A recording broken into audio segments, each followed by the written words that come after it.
So imagine this, you're starting a climb, but it's the middle of the night, and you're not doing it for sport, you're doing it for something much, much deeper. Today, we're going to take a journey up one of the world's most sacred mountains, a peak that somehow unites 4 different faiths in one single incredible journey. You know, this quote from the author John Stills, it just perfectly sets the stage. He calls it a cathedral of the human race, and that right there captures the sheer spiritual weight of this place. I mean, this isn't just a hike, it's an experience that has humbled kings, explorers, and pilgrims for centuries.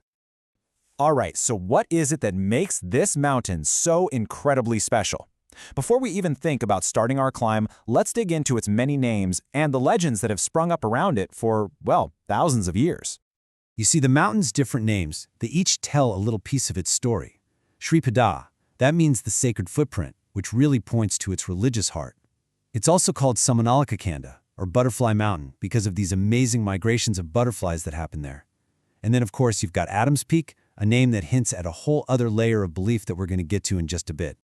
Now, it's so easy to just focus on the spiritual side of things, but this peak is an absolute powerhouse of nature.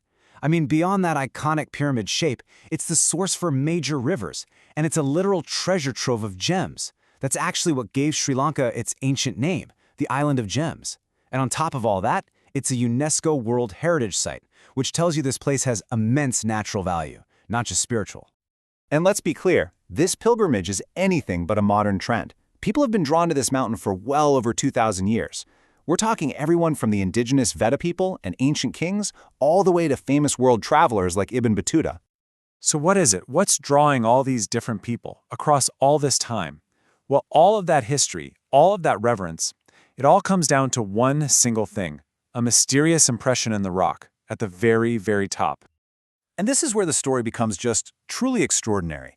I mean, how incredible is it that one single mark in a rock is seen as the sacred footprint of Buddha, of Shiva, of Adam, and of St. Thomas? It's this profound crossroads of faith, where 4 of the world's major religions all converge on a single point of worship. It's amazing. And this multi-faith harmony, it's not just some happy accident. It's a history that's been built layer by layer over centuries. Kings provided shelters for pilgrims, travelers wrote down their accounts, all of it weaving the stories of different faiths into the very fabric of the mountain itself. Okay, so we understand the why. Now let's talk about the how. I want you to imagine yourself at the base of the mountain. It's the middle of the night, it's dark, and it's time to start the climb. Now, you do have choices. The Ratnapura route is ancient, and it winds through the wilderness. But for our journey today, we're taking the most popular path, the Hatton route. Yeah, it's shorter, but it's also steeper, and it's got somewhere around 5,500 steps waiting for us. So we're climbing during the main season, which means the path is lit up and the air is nice and cool. And you're not alone, not by a long shot. You are surrounded by thousands of fellow pilgrims. And all around you, you hear this gentle, echoing chant of Karunawai. It's a plea for compassion, and it becomes the very rhythm of the climb. The journey itself is a real test. It starts out calm enough, but pretty soon, the endless stairs begin, and it becomes a true physical challenge. That final stretch is the steepest, it's the most crowded, but honestly, it's also the most exciting, because you know the summit is getting closer and closer. After hours and hours of climbing in total darkness, pushing through all that exhaustion, you finally made it. You are at the top, and this is the moment the entire pilgrimage, the entire night has been building towards. You're standing at 2,243 meters. That's over 7,300 feet.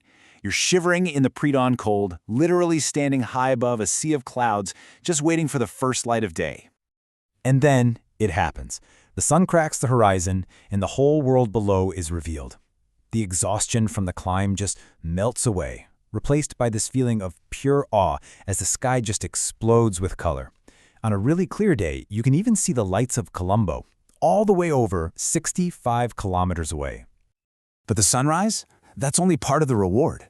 As the sun gets higher behind you, the mountain casts this perfect, almost eerie, triangular shadow onto the clouds below. It just hangs there for a moment, this impossible shape in the sky, before it seems to rush back towards you. It's an optical illusion that feels like pure magic. But you know, after that spiritual high at the summit, the journey back down in the bright light of day, well, it reveals a very different and a much more modern reality.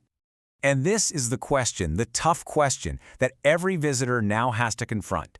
The sacredness of this mountain isn't being challenged by a lack of faith, but by the sheer impact of all the people who come to honor it. Just look at that number. It's staggering. In just one recent season, 113 tons of garbage were collected from the mountain. Let that sink in for a second. Thousands upon thousands of plastic bottles and food wrappers, polluting the very streams that begin their life on this sacred peak. And here's where we find a truly painful paradox. This is the Randafalu flower. Offering it is a traditional act of deep devotion. But the flower, it belongs to an endangered palm tree, and this very act of faith is now pushing the species towards extinction. So it all adds up to a really sobering reality. The immense popularity of the pilgrimage is actually threatening the very ecosystem that makes it so special. From polluted waterways to the effects of climate change, this sacred mountain is under some serious stress.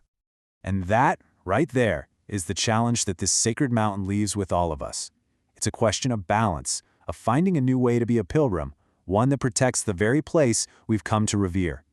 It's a question without an easy answer, but it's one that is absolutely vital for the future of this cathedral of the human race.